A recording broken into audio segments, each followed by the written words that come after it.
So this article is called 50 Shades of Gray Hair. Baby boomers use BDSM to spice up the bedroom. You know, the person who wrote this article was so proud of that title. They were like, we need something 50 Shades of Gray. Gray, fucking hair. 50 Shades of Gray hair. It's pretty good. It's good. Yeah. It definitely gets the point across for sure. So baby boomers are experimenting with 50 Shades of Gray and not just their hair color. Older New Yorkers are booking more appointments for bondage discipline, dominance submission, and sadism masochism, or BDSM, according to a Manhattan dominatrix. Miss Kitty LaRue, a dom at a Manhattan dungeon, told the Post her boomer clients her boomer clients want to learn how to please their partner and unpack years of sexual oppression. Miss Kitty, whose sessions start at $2.55 an hour and can span 12 hours, has said the consensual kink is like emotional therapy, but costs less than a shrink. What is your record for session length, by the way? Well, I mean, in those 12 hours that say, she says, there's generally breaks, you know. Yeah. You have to eat, you have to drink, you have to do all of that sort of stuff. I've actually had multi-day sessions. Wow. But again, there's sort of an ebb and flow to the activities and the intensity of the activity. Gotcha. But you sort of stay in that DS dynamic, even if you're out in public or dinner or this or that. And it's nothing that's necessarily really blatant. It could be very subtle things that are discussed in advance what's appropriate, because again, you don't want to bring other people into your kink. So if it goes outside of whatever space you're in, if it's over several days, there's certain understanding of what's acceptable and not acceptable. But yeah, a couple of days. So it's more like if it's a session that's that long, if it's multiple days, it's more like the life you're living as a sub. Your client would be living as a sub. You're living as a dom. You're doing things like going out to eat or going to the grocery store, things like that. But you're staying, like you said, in that dynamic, in that relationship. Yeah. Okay. Exactly. That makes sense.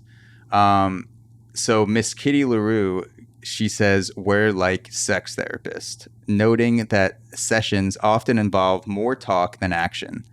There has been a, quote, influx of people coming in from all ages and backgrounds since the isolation days of the pandemic, including women and married couples.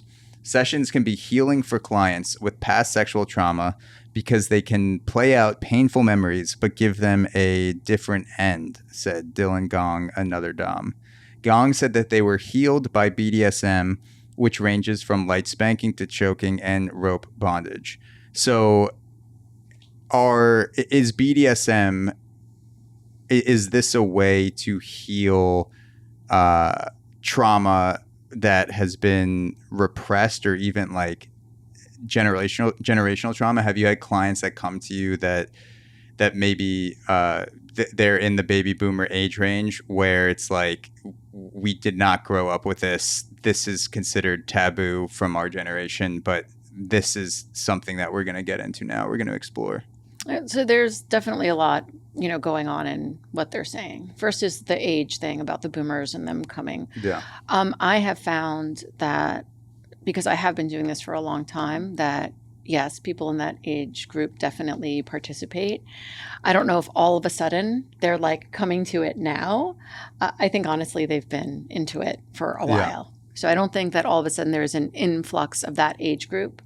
But I do definitely agree that post-COVID, there is an influx of people in general, across age, across gender, across relationship status. So yes, more couples, more women, more people of all different age groups coming to this after the pandemic, for obvious reasons. You realize just how precious life is, and if there's things that you want to explore, I should get to it, because we don't know what's around the corner. So definitely, for sure, I've seen a lot of that, and I've seen a lot of people who had hid this from partners during the pandemic. opening up to their partners and telling their partners that this was a part of themselves, and then either coming as a solo person or coming as a person who now has a partner who knows that they're doing this. So yeah, for sure, that definitely happened. And there's also a big sort of question about BDSM therapy, and even on my website, I say like therapeutic BDSM, but you have to be very careful when you're talking about it being healing or being able to heal trauma. I personally do think that BDSM is a wonderful avenue and can have very therapeutic properties to it. It is in no way, shape, or form a supplement for traditional therapies with licensed professionals. Yeah. I think it is a great adjunct. And if done properly, I know a lot of therapists, psychiatrists, psychoanalysts will actually suggest that people seek out a dominatrix. Really? Yes. I've had at least 5 people come to me with their therapist saying, why don't you just try it? Okay. So yes. In that session, I'd imagine the client with the therapist was expressing some need for BDSM or kink or maybe something repressed. And then the therapist goes ahead and says, talking can only go so far. Exactly. You need to experience this shit. Like, you got to do it firsthand. Yeah. So for sure. And yes, I do think also people use BDSM in the way that they would use other healing arts like massage, meditation, yoga. It's very similar in what it can do to your body and your mental state when you practice BDSM. Again, I wouldn't say that yoga is therapy, but some people definitely will, be very, very agreeable to the fact that yoga is therapeutic. So in the same way, a BDSM session could be very similar to a yoga session. And there's great physical and mental things that happen when you participate in BDSM.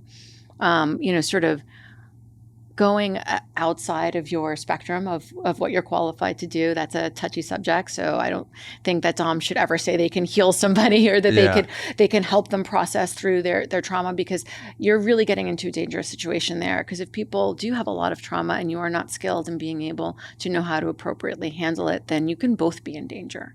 So you really need to be careful with what you're doing. And sometimes as a Dom who has been in this situation where people are coming to you for a very therapeutic session, you have to be careful that they understand you are not their therapist. Because sometimes then that responsibility does come onto you and you're not really equipped to deal with it.